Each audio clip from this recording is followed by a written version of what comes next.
Trivandrum Central, Secunderabad, Sabari Superfast Express. യാത്രയുടെ രണ്ടാമത്തെ ദിവസം എന്നത്തെയും പോലെ തന്നെ രാവിലെ തന്നെ എണീറ്റു, പ്രഭാത കർമ്മങ്ങളും കാര്യങ്ങളെല്ലാം തീർത്തു. ഒരു ചായ, ട്രെയിനിലത്തെ ഒരു ചായ, അതൊരു ഫീൽ തന്നെയാണ്. പ്രതീക്ഷിച്ചതിലും വ്യത്യസ്തമായിട്ടൊരു ക്ലൗഡി ഡേ ആയിരുന്നു ഇന്നത്തേത്. എവിടെ നോക്കിയാലും മുളകുപാടങ്ങൾ മാത്രം. നിങ്ങൾക്ക് യൂസ്ഫുൾ ആവുന്ന ഒരു പ്രോഡക്റ്റും കൂടി ഞാൻ പരിചയപ്പെടുത്തി തരാം. നിങ്ങൾ കാഷ്വലായിട്ടും ഫോമലായിട്ടൊക്കെ ഒരു ഷൂ അന്വേഷിച്ച് നടക്കുന്നവരാണ് നിങ്ങളെന്നുണ്ടെങ്കിൽ ഈ ഒരു പ്രൊഡക്റ്റ് നിങ്ങൾക്ക് യൂസ്ഫുൾ ആയിട്ടുള്ള ഒരു ഐറ്റം ആയിരിക്കുള്ളൂ. ഞാൻ 1 year ആയിട്ട് യൂസ് ചെയ്യുന്നതാണ്. പ്രൊഡക്റ്റിൻ്റെ ലിങ്ക് ഞാൻ ഈ വീഡിയോൻ്റെ ഒപ്പം തന്നെ ഞാൻ ഷെയർ ചെയ്തേക്കാം, ആവശ്യമുള്ളവർക്ക് കയറി പർച്ചേസ് ചെയ്യാം. അങ്ങനെ 12:55 ആയപ്പോഴത്തേക്കും സെക്കൻഡറാബാദ് റെയിൽവേ സ്റ്റേഷനിൽ നമ്മൾ റീച്ച് ആയിട്ടുണ്ട്. അത്യാവശ്യം നല്ല ക്രൗഡഡ് ആയിട്ടുള്ള ഒരു ഏരിയ തന്നെയാണ്. ഞാനൊരു ക്യാബ് ബുക്ക് ചെയ്ത് നേരെ വിട്ടു എൻ്റെ സ്ഥലത്തേക്ക്. കണ്ടി മൈസമ്മ എന്നാണ് സ്ഥലത്തിൻ്റെ പേര്. വിചാരിച്ച പോലെ തന്നെ നേരത്തെ തന്നെ എത്താൻ പറ്റി അവിടെയും.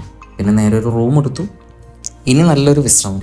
നിങ്ങൾക്ക് വീഡിയോ ഇഷ്ടപ്പെട്ട് കഴിഞ്ഞാൽ നിങ്ങളൊന്ന് ലൈക്ക് ചെയ്യുക, കോമൻറ്റ് ചെയ്യുക, അതുപോലെ തന്നെ ചാനലും കൂടി ഒന്ന് ഫോളോ ചെയ്ത് വെച്ചേക്കുക. അപ്പോൾ അടുത്തൊരു വീഡിയോ ആയിട്ട് കാണുന്നവരെ ബൈ.